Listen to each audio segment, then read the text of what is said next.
Hace algunos días se presentó en la Cámara de Diputados de la Nación un proyecto de resolución para crear un Tribunal Internacional de los Derechos del Niño. Según los fundamentos de esta iniciativa, se necesita crear un tribunal donde el menor pueda ser escuchado y comprendido para garantizarle la ejecución eficaz de los derechos de protección. Carlos Romano es abogado, experto internacional en derechos de niños, niñas y adolescentes, y junto a Gabriela Arias Uriburu es quien impulsó la creación de este proyecto que viene a proteger la vida de niños, niñas y adolescentes, no solo a lo largo y a lo ancho de este país, de la Argentina, sino también del mundo. Doctor Romano, muy buenas tardes. Juan Carlos Raggi lo saluda. ¿Cómo le va? ¿Qué tal? Buenas tardes, Juan Carlos. ¿Cómo estás? Muy bien. Muchísimas gracias por atendernos en esta tarde de sábado. Un placer. Escuchaba un poco su exposición en la Cámara de Diputados donde se presentaba este proyecto de ley y uno podía darse cuenta, primero una gran declaración suya que decía que los niños eran desaparecidos del ordenamiento jurídico, ¿no? Y uno pensaba mucho cuando usted hablaba y desarrollaba que tenemos un Tribunal Internacional de los Derechos del Mar, tenemos distintas instancias internacionales para resolver distintos litigios que pueda haber comerciales o patrimoniales, pero el mundo todavía no se ha encargado de tener un tribunal para proteger a los niños del mundo, ¿no? ¿Por qué hoy Argentina tiene que proponer al mundo este tribunal internacional que está hoy en modo de iniciativa en la Cámara de Diputados, doctor? Eso lo vimos, lo vi como una necesidad desde el punto de vista jurídico, justamente como me encontré con la necesidad de Estado de como embajador de trabajar el tema de los hijos de Gabriela Arias Uriburu, es decir, con la dificultad que esto impone las soberanías culturales, nacionales y demás, van separando el encuentro del justo derecho o el derecho declarado a un niño con respecto a lo que realmente ocurre en la realidad jurídica o judicial de todos los días. Y sí, eso que comentaste es lo que sonó muy fuerte, porque en cierta medida lo único que hice es visibilizar desde el punto de vista del derecho esa gran contradicción. Es decir, por un tema te pones fácilmente de acuerdo. Cuando comenté que el Tribunal del Mar estaba en 1998, también comenté sobre la fragata Libertad y que la tuvimos aquí en Argentina justamente para que el Congreso entendiera que la tuvimos de vuelta en 20 días o menos tal vez por haber acudido a un tribunal internacional, es decir, a una jurisdicción internacional que pudiera sobreponerse sobre las nacionales. Y también a la par expliqué que todavía conservaba en mi retina el cadáver de Aylan Kurdi, ese chico que había aparecido en las costas del Mediterráneo, ¿te acordás? Sí. Que con más derechos declarados que cualquier bien patrimonial en la historia de la humanidad, pero que sin embargo nadie pudo salvar a esa niñez, ni puede salvar a la niñez en conflictos bélicos o a la niñez desnutrida. Entonces, bueno, a partir de allí un poco esa la tesis doctoral mía, se llama Alertas Tempranas, que es que una jurisdicción internacional en materia de derechos de niños declarados, tanto a nivel privado como derechos sociales, debe imponerse. Y venía justamente ahora también de México, de Ciudad Juárez, con todo el entorno del grupo migrantes, y expliqué, las 2/3 partes son niños. Sin embargo, nadie se sobrepone a lo que es el internacionalismo. Es decir, lo estás viendo tanto vos como cualquier oyente en lo que ocurre todos los días. Es decir, el sistema internacional está dependiendo más de la política que de la justicia. Carlos, cuando lo escucho hablar tanto en la exposición, en distintas charlas, uno puede advertir que este proyecto y la mirada que usted le da a esta iniciativa tiene que ver desde una mirada desde los derechos humanos y no tanto desde un plano civil o penal, ¿no? Como muchos otros por ahí juristas le hubieran dado. ¿A qué se debe por ahí este enfoque que usted le da particularmente a este tribunal? Sí, fundamental, mira lo que me preguntás, porque yo creo que las jurisdicciones nacionales debilitan totalmente el campo de los derechos humanos, que es en lo que más avanzamos, si se quiere, después de la Segunda Guerra Mundial. no solamente lo debilitan por ideologizar el campo de los derechos humanos, que no puede haber ni religiones ni ideologías metidas por allí, sino también con sus establecimientos nacionales en cuanto al Código Civil o al Código Penal, para que no entiendas. Vos fíjate, el mismo nuestro todavía está hablando de, cuando hablamos de capacidad, mientras que internacionalmente desarrollamos todo el esquema de capacidad progresiva, un criterio amplio, todavía somos restrictivos, y por ende estoy diciendo que prácticamente estamos, por este concepto adultocéntrico del manejo, llevando a nuestros niños a una desaparición del sistema de ordenamiento jurídico, pero de entrada, sea por el derecho de escucha, sea por considerar que necesitan una determinada edad o madurez para estar reclamando o estar siendo parte de una práctica procesal. Cuando me das muy diferente, en términos técnicos, ahora te hablo, si no me entendés, lo explico mejor, es muy diferente la capacidad de decidir, que depende siempre del discernimiento, te diría más que la edad de madurez, es decir, hay gente donde juzgo que todavía no ha logrado a sus 40 años una perfecta capacidad de decidir, tal vez, con lo que es la personalidad jurídica, el hecho de poder reclamar un derecho, de ser partícipe de esa obra del derecho, de ser protagonista en las propias decisiones que se toman sobre tu vida, y bueno, al chico le están cooptadas de entrada. Y no solamente cooptadas, lo expliqué en el Congreso, pues justo se había dado, ¿te acordás la presentación de estos chicos con respecto al cambio climático en ONU? Exactamente, sí. Y bueno, la verdad que no tienen un tribunal al que acudir como para que le pueda bajar línea a los estados que emiten mayor legislación ciudadanamente, que son estados.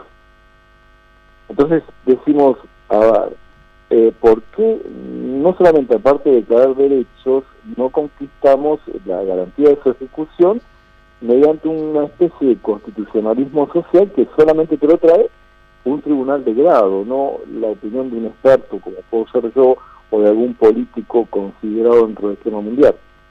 Sin duda, y algo que plantea el proyecto que me pareció muy interesante es cuando habla de las redes de abogados, ¿no? La importancia de tener una red de abogados que entiendan del tema, ¿no? Que no sean abogados que estén aislados y que puedan entender este nuevo enfoque que usted por ahí le está dando en el proyecto. Yo, para no inmiscuirme de manera más específica, ¿usted me podrá explicar bien para que la gente entienda de qué se trata esta red de abogados que habla por ahí un poco en el proyecto y la importancia que tiene tener abogados del niño que se encarguen puntualmente de esta clase de diferendos que pueden llegar a surgir? Claro. Para poder consagrar un derecho necesitas un tribunal al que acudir y un abogado que te lleve reclamo. Exactamente. Por eso es que el proyecto, que es un proyecto de tesis y que Argentina está llevando bajo dos líneas, fue muy interesante el planteamiento del Congreso porque hay dos presentaciones de diputados para que Argentina lidere esto en ONU. Necesariamente tiene que ver con que no cualquier abogado, porque los abogados venimos con un gran déficit, o lo conversaba con una amiga mediodía, en cuanto al manejo de lo emocional y del respeto a la niñez, desde lo que implica en sí, es decir, hasta nuestro propio niño interior, te diría, pero el hecho es de especializarlo en temáticas que tienen que ver a hacerlo más eficiente, como, fíjate, yo manejo más derechos humanos, habiendo sido juez de familia, que derecho civil, es decir, conceptos internacionalistas que puedan hacer una red también internacional, ¿viste? Como hay médicos sin fronteras, ¿por qué no abogados de niños sin fronteras que puedan defender, sin importar la ciudadanía de México, tanto el derecho privado como el social? Y bueno, a partir de allí es muy importante la figura del abogado del niño, que todavía está, como te diría, en un limbo, a pesar de que es una figura constitucional, convencional, constitucional, y que está legislado en nuestra propia ley nacional, pero si se lo capacita a la antigua, tiene ese tipo de pretensión, no lo vamos a lograr. Lo que queremos que es una matrícula universal de y abogados que sepan defender derechos humanos niños. Buenas tardes, Carlos. Cristian los saluda. ¿Qué tal, Cristian? Buenas tardes. Muy bien.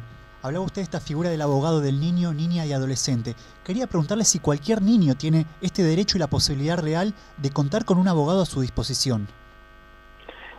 La defensa técnica del niño a nivel convencional, esto depende del artículo 12 de la Convención de los Derechos del Niño, para que tengas una idea, declarado hace más de 30 y pico de años, fue en 1989, todavía sin un tribunal internacional y sin entender bien. El artículo 12 dice que es un deber de los estados, y después cuando nivela cómo va a ser la escucha o a niveles nacionales, incluso la asistencia técnica, ahí meten la cuestión de la capacidad. Es como que, a ver, están desmejorando la norma, porque por un lado es un deber del Estado, pero yo aliviano al Estado en su deber si considero que el niño tiene que probar que está capaz para ser escuchado. El niño, pero debe ser siempre escuchado, y para eso está la asistencia técnica, para obligar a que se lo escuche, tanto en un estamento judicial como administrativo, tanto nacional o como internacional, y eso no depende de la capacidad jurídica como la entendemos nosotros.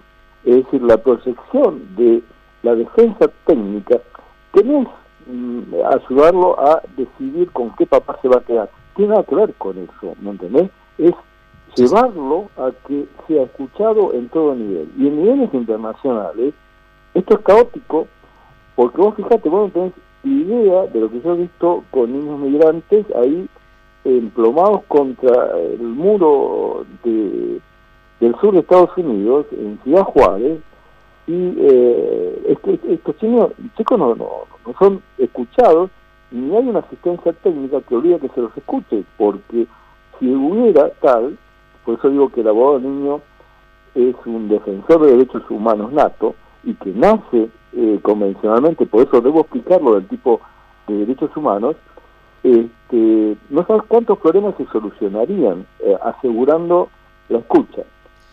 Así que no sé si soy claro, porque son términos muy técnicos por allí, incluso en debate, no creas que toda la doctrina piensa así igual que yo, pero creo que la escucha y la asistencia técnica de un abogado no se corresponden con la edad y son para todo niño o niña, y empezamos a hablar de niñas y niños.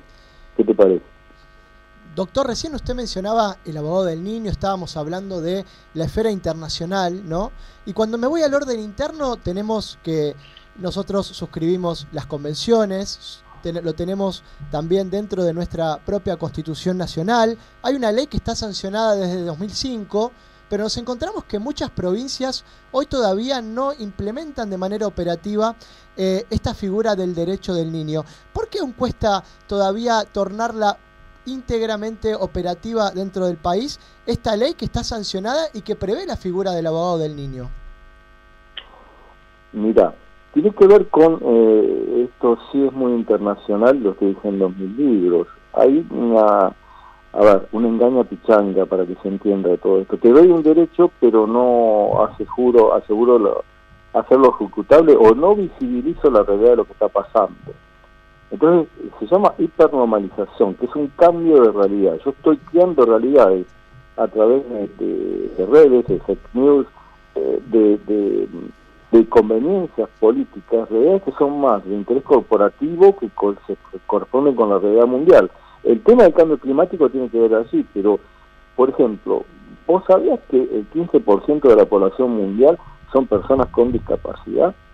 No. ¿Sabías por allí que estamos en nuevos modelos, en nuevos paradigmas en la temática de discapacidad?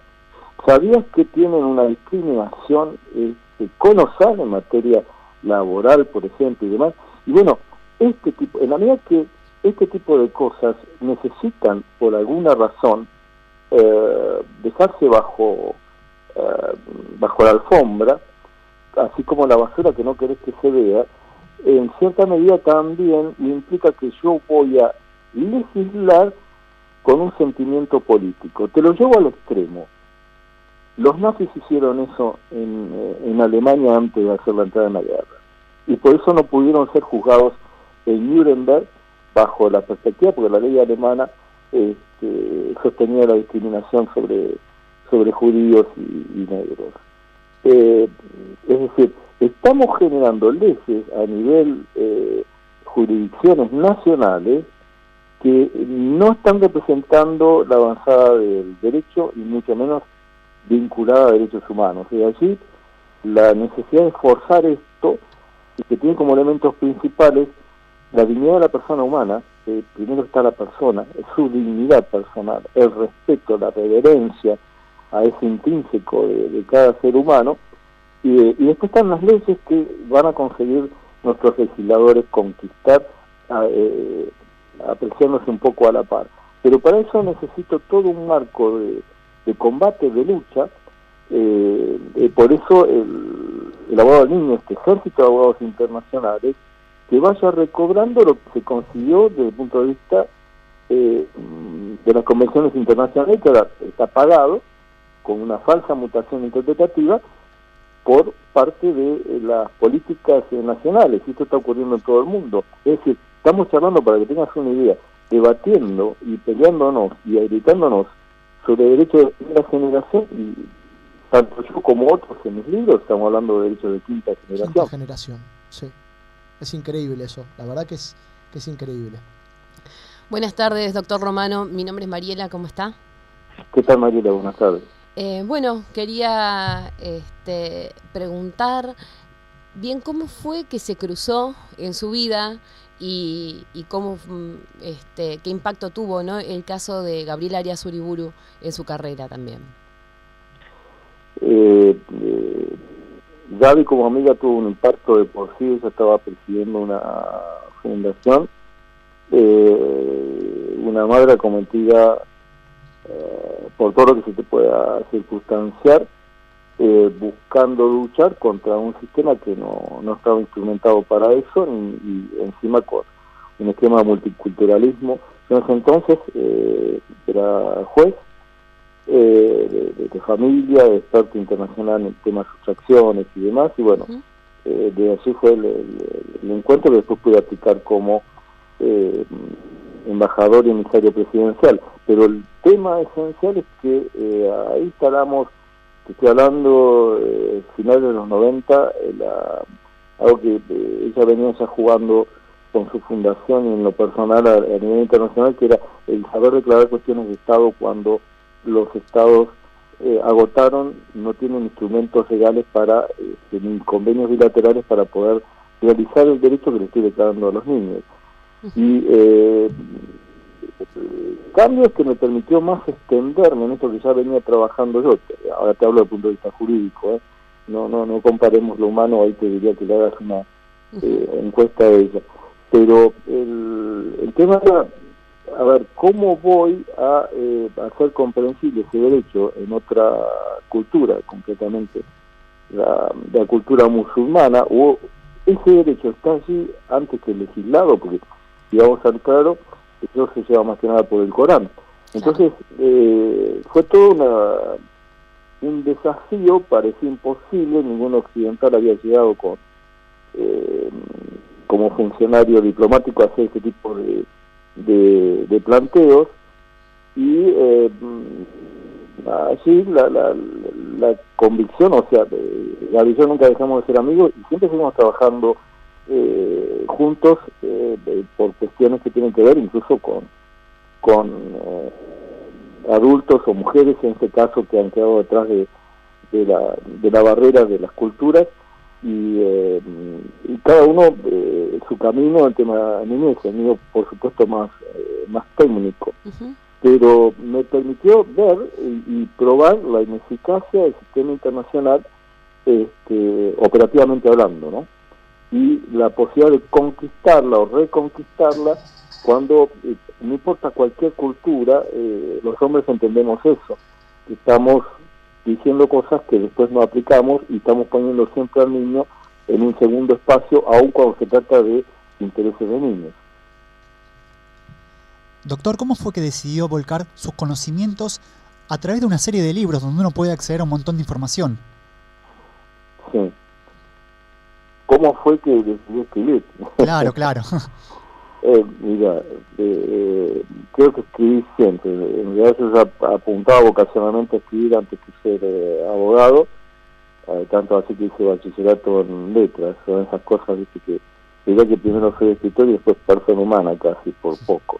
Pero fui juez muy joven, ya a los 30 estaba necesariamente escribiendo resoluciones, sentencias, y bueno, llegado un momento todas esas cuestiones se fueron convirtiendo en libros, y ya cuando dejé de juez no puedo hacer otra cosa que escribir. Te digo que ya y subir montañas es compulsivo, pero el tema es la facilidad con que la vida me ayudó a dictándome cosas, ¿no? que se debían escribir, y los problemas que eso me trae, porque escribo soy muy contrasistema en mis libros, y bueno, a veces te aleja de los sistemas académicos, se lo ve como desafiante y no te cuenta a nivel nacional. Doctor, se lo escucha hablar con tanta pasión de este derecho y con tanto fervor, ¿no? La defensa de los derechos de los niños y de familia. Yo quería preguntarle cómo nace en su vida esta inclinación por su vocación de abogacía y después la especialización en familia también. Wow, bueno, mira, abogacía casi te diría que fue la salvación para mí. En la secundaria la problemática social a mí me preocupaba, y eran tiempos difíciles, más en nuestro país, por eso tengo tanta permeabilidad a la investigación en el desarrollo de derechos humanos, pero a la par leí mucho a Gandhi. Gandhi es, desde su autobiografía hasta Fisher y todos los que escribieron sobre él, me permitió un desarrollo enorme en cómo lograr una construcción de desobediencia civil y resistencia desde el derecho, que importe construirme o instruirme como un guerrero fuertísimo. Eso fue Gandhi. Y mirá, me estoy acordando de Séneca. Séneca decía que el abogado es el soldado de la paz. Así que imagínate las cosas que se empezaban a mezclar en mí y las cosas a las que yo le debo con reverencia y gratitud el haberme hecho abogado. Descargué toda lo aguerrido en ese manejo, ¿no? Doctor, muchísimas gracias por este contacto. Vamos a seguir de cerca este proyecto de ley que nos interesa desde el punto de vista del programa, porque tenemos esta clase de iniciativas que seguimos y tratamos de difundir a través del programa.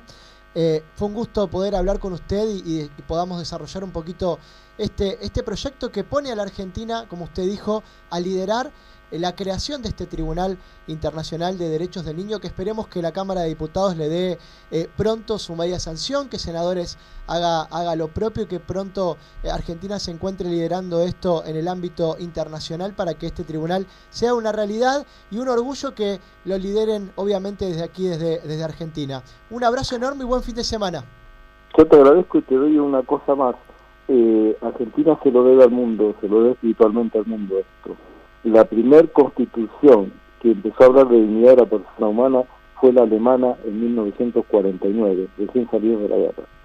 Nosotros tenemos mucho en deuda al mundo también por lo que nos pasó a nosotros mismos y por lo que tenemos como misión. Así que ojalá te escuchen los políticos y le den pronta aprobación. Ojalá. Un abrazo. Un abrazo grande. Pasaba el doctor Carlos Romano, especialista internacional en derechos de niños, niñas y adolescentes. Currículum, si ustedes lo ven, es apabullante la cantidad de cargos que ha desempeñado y los trabajos académicos que tiene en su haber. Alguien que trabaja muchísimo por derechos del niño, y esperemos que este proyecto, más allá del cambio de color político que pueda ocurrir mañana, sea tratado de una manera, si se quiere, sin color, sin distinción, por la Cámara de Diputados de la Nación y por la Cámara de Senadores, y sea el presidente que esté, esto tenga impulso en el ámbito también internacional. Hoy los niños no tienen un tribunal que los defienda.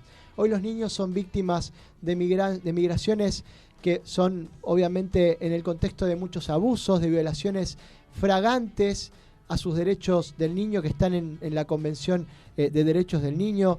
Hay muchísimos niños que hoy sufren distintos raptos frente a este mosaico cultural que muchas veces se da en distintas familias, y los niños hoy no tienen nadie que los defienda. Hoy el abogado del niño es una figura que en algunos lugares empieza a ver la luz, pero en otros ni siquiera hoy hay rastros de ella.